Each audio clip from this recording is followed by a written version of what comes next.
சட்னி அரைச்சா மசாலா அரைக்க முடியல, மசாலா அரைச்சா மஞ்சள் அரைக்க முடியல, ஒவ்வொன்னுக்கும் தனி மிக்சரா வாங்க முடியும்? வேண்டாம், அல்ட்ரா சாய்ஸ் ப்ரோ இருக்கே, இந்தியாவின் அதிவேக 1000 வாட்ஸ் மிக்சர் கிரைண்டர், வினாடிகளில் கலையும் கரைக்கும். ஒரு சாய்ஸ் ப்ரோ போதும். இனி எதையும் அரைக்கலாம், அதை ஃபாஸ்டா அரைக்கலாம். 2 ஸ்பூன் போதும். லயன் டேட் சிரப், இதுல அயன், ஃபைபர், விட்டமின்ஸ், நோய் எதிர்ப்பு சக்தி அதிகமா இருக்கு. Lion date syrup.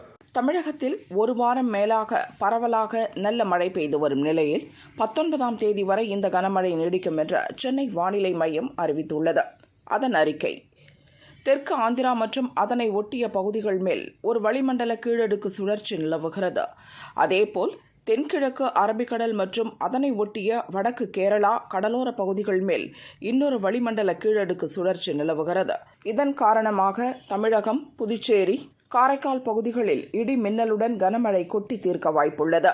இன்று கோவை மாவட்ட மலைப்பகுதிகள், நீலகிரி, தேனி, தென்காசி மாவட்டங்களில் கனமழை பெய்யும். புதன்கிழமை திருநெல்வேலி மாவட்ட மலைப்பகுதிகள், கன்னியாகுமரி, தூத்துக்குடி, ராமநாதபுரம், சிவகங்கை, புதுக்கோட்டை, நாகப்பட்டினம், மயிலாடுதுறை, தஞ்சாவூர், திருவாரூர் மாவட்டங்களிலும் கனமழை கொட்டி தீர்க்கும்.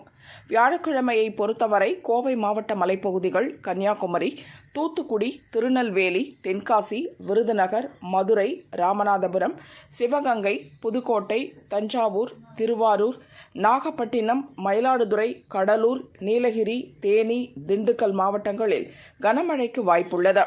வெள்ளிக்கிழமையை பொறுத்தவரை கன்னியாகுமரி, திருநெல்வேலி, தூத்துக்குடி, தென்காசி, விருதுநகர், மதுரை, ராமநாதபுரம், சிவகங்கை, புதுக்கோட்டை, நாகப்பட்டினம், மயிலாடுதுறை, தஞ்சாவூர், திருவாரூர் மாவட்டங்களில் கனமழை பெய்யும்.